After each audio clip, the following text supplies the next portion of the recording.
जय श्री कृष्ण।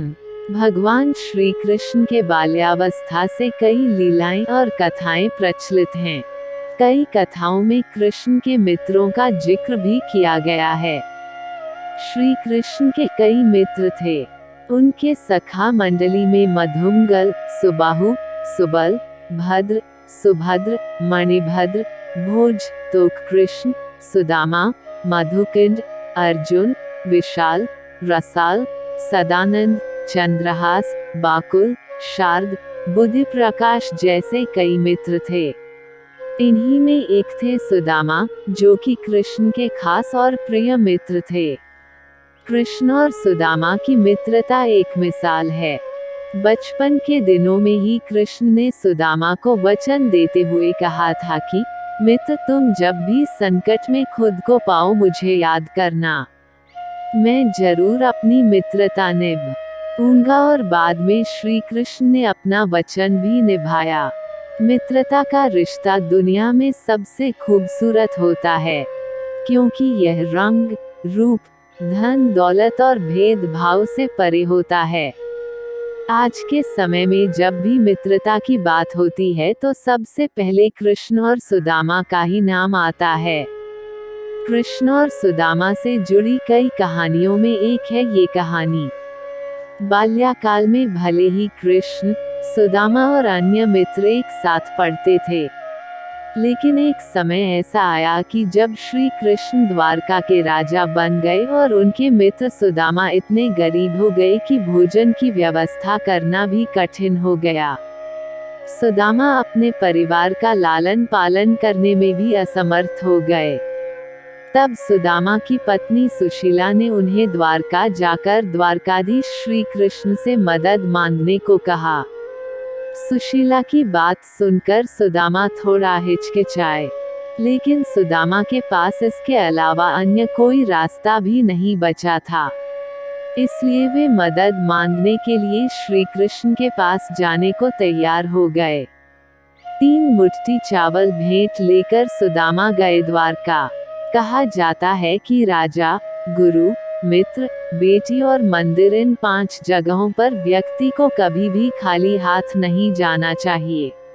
यही सोचकर सुशीला पड़ोस से 3 मुट्ठी चावल मांग कर लाई और इसे पोटली में भरकर सुदामा को देते हुए कहा कि इसे कृष्ण को भेंट कर दे।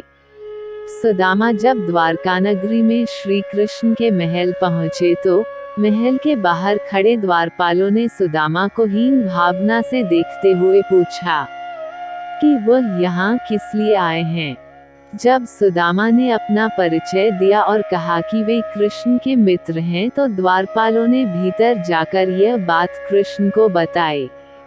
कृष्ण अपने मित्र सुदामा के आने का संदेश पाकर महल से द्वार के पास दौड़े दौड़े आ गए और सखा सुदामा को गले से लगा लिया।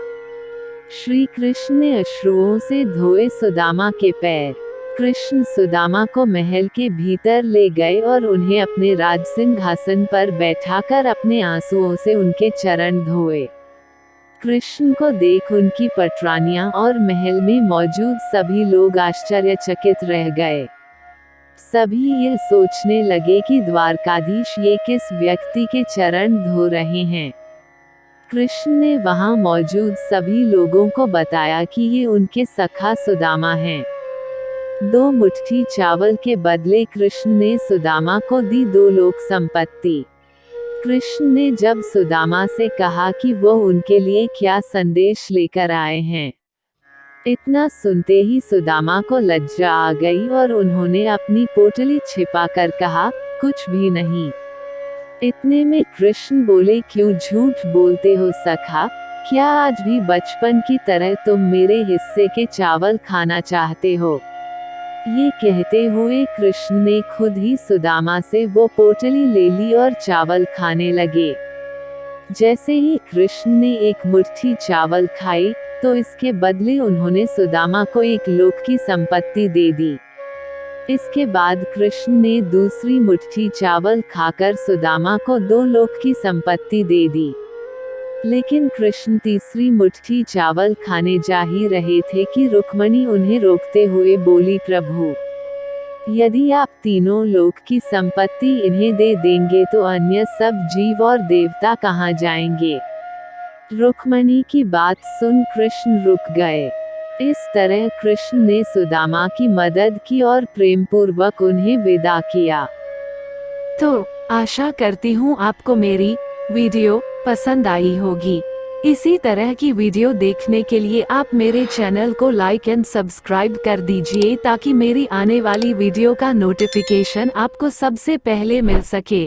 और वीडियो को अपने दोस्तों के साथ भी शेयर कर दीजिए। जय श्री कृष्णा।